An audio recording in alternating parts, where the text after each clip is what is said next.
Assalamualaikum warahmatullahi wabarakatuh. Perkenalkan, nama saya Delia Puspitasari dari TO5A dengan nomor NRP 0919040030. Nah, di sini saya akan menjawab pertanyaan dari tugas mata kuliah Data Mining dan Statistika. Dengan dosen pengampunya adalah Ibu Arum.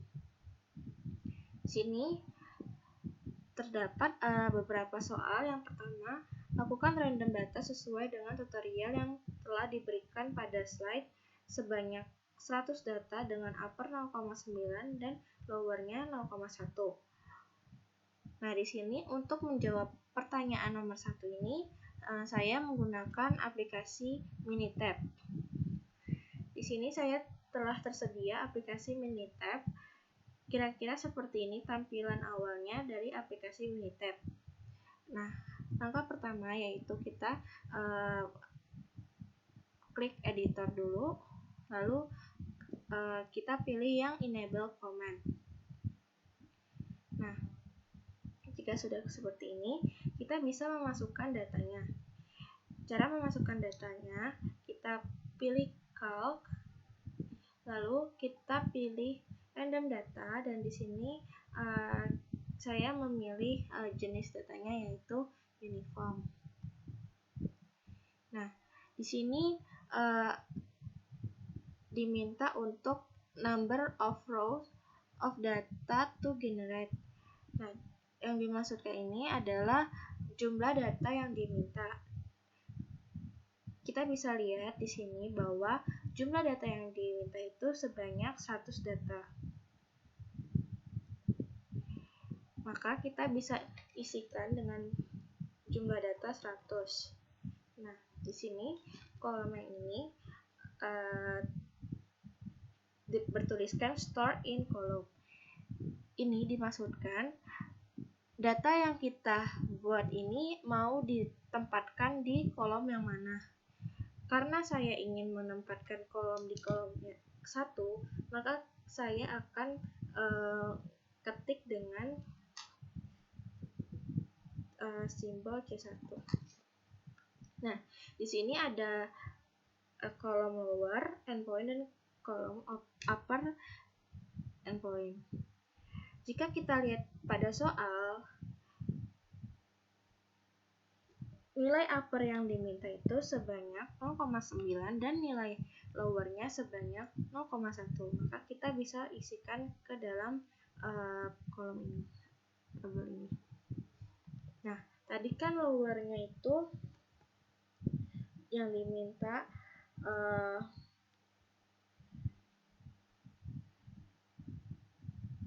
0,1 dan untuk uppernya itu 0,9. Nah, jika sudah sesuai dengan data yang kita butuhkan, kita bisa klik OK. Nah, di sini telah tersedia data yang telah kita atur tadi sebanyak 100 data. Untuk melihatnya kita bisa scroll ke bawah apakah sudah 100 data. Di sini sudah terlihat bahwa di sini sudah terdapat 100 data, berarti sudah sesuai. Nah, berarti untuk pertanyaan nomor 1 telah terjawab. Lalu kita balik lagi ke pertanyaan kedua, yaitu data hasil random diset sebagai variabel daya PV dengan satuannya kW atau kilowatt. Nah, di sini kita bisa mengisikan di kolom 1, yaitu sebagai berikut, yaitu data PV dengan satuannya kilowatt atau kW. Nah, di sini berarti untuk soal yang nomor 2 telah terjawabkan. Lalu kita kembali lagi untuk soal yang nomor 3. Untuk soal yang nomor 3, yaitu lakukan identifikasi pada data yang telah dirandom. Identifikasi meliputi jenis data dan skala pengukuran data. Nah, berdasarkan materi yang telah disampaikan oleh Ibu Arum, bahwa jenis data itu terdapat ada dua jenis, yaitu data kualitatif atau data yang kategori berisikan kategori seperti warna kulit, misalnya kayak warna kulit hitam, putih, atau sawo matang. Lalu ada jenis kelamin, yaitu laki-laki dan perempuan. Lalu ada pekerjaan, ada pegawai negeri, pegawai swasta, TNI Polri, wira swasta, dan lain-lain. Lalu ada kategori pendidikan, ada SD, SMP, SMU, atau PT titik lokasi jalur lipat. Lalu di sini ada data numerik atau data hasil pengukuran atau numerik. Nah,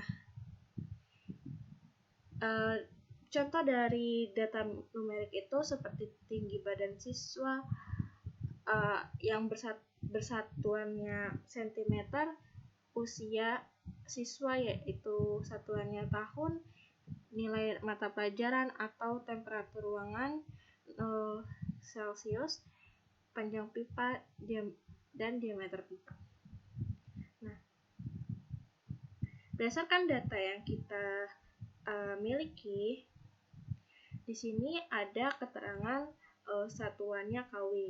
Maka saya dapat memberikan kesimpulan bahwa jenis data ini merupakan jenis data numerik. Karena dari pengertian data numerik yaitu data hasil pengukuran atau data yang berisikan seperti data yang ada satuannya, seperti pada contoh ini tinggi badan siswa itu kan satuannya cm, berarti sama saja dengan data yang kita miliki yaitu daya PV. Maaf, ini maksudnya daya PV yaitu satuannya itu kilowatt. Berarti kita bisa menyimpulkan bahwa ini adalah jenis data numerik.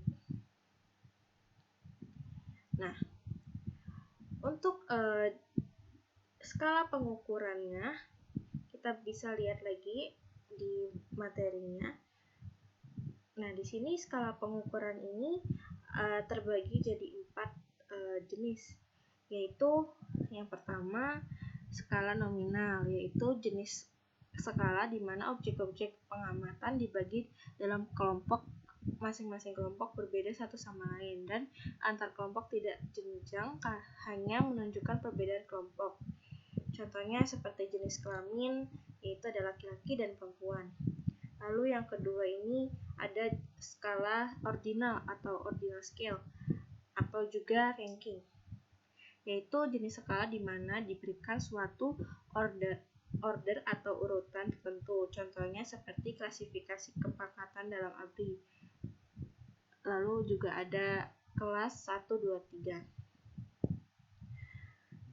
Nah, yang ketiga yaitu skala interval, yaitu suatu skala di mana jarak atau interval antara dua titik skala yang diketahui.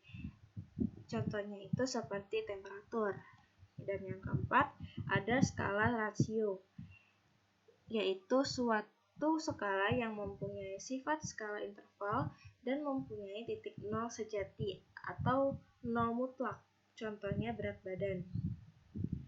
Nah, pengertian nol sejati itu yaitu jika suatu benda beratnya 0, maka benda tersebut tidak mempunyai berat. Nah, di sini kita mempunyai data sebagai berikut, seperti kolom nomor 1 itu kan 0,879439. Nah, maka saya dapat menyimpulkan bahwa ini adalah skala pengukuran data rasio. skala rasio. Karena di sini kan pengertiannya itu suatu skala yang mempunyai sifat skala interval dan mempunyai titik nol sejati atau nol mutlak. Nah, sini kan nilai datanya itu kan sebesar 0 ya. Berarti bisa disimpulkan bahwa data tersebut memiliki skala yaitu rasio. Berarti jika suatu benda beratnya 0, maka benda tersebut tidak mempunyai berat. Berarti sama saja, maka benda tersebut tidak memiliki daya. Seperti itu. Nah, berarti jika disimpulkan lagi, data ini mempunyai jenis data numerik dan mempunyai skala pengukuran yaitu skala rasio. Nah, berarti untuk soal nomor 3 telah terjawabkan. Lalu kita balik lagi ke soal nomor 4, yaitu lakukan penyajian data dengan grafik yang dianggap sesuai. Nah, untuk menjawab nomor 4 ini kita bisa lihat di aplikasi Minitab. Kita bisa lihat di grafik, yaitu kita bisa lihatnya itu dari kita klik graph, lalu klik box plot, lalu kita pilih yang simple, lalu kita pilih OK. Lalu di sini kita isikan graph variabelnya. Kita mau lihat grafik yang mana? Di sini kan kita sudah mengetahui bahwa kita akan melihat grafik dari kolom 1, berarti kita isinya itu C1. Lalu kita klik OK. Nah, di sini telah terlihat grafiknya, bentuknya seperti ini. Nah, di sini kita bisa lihat ya,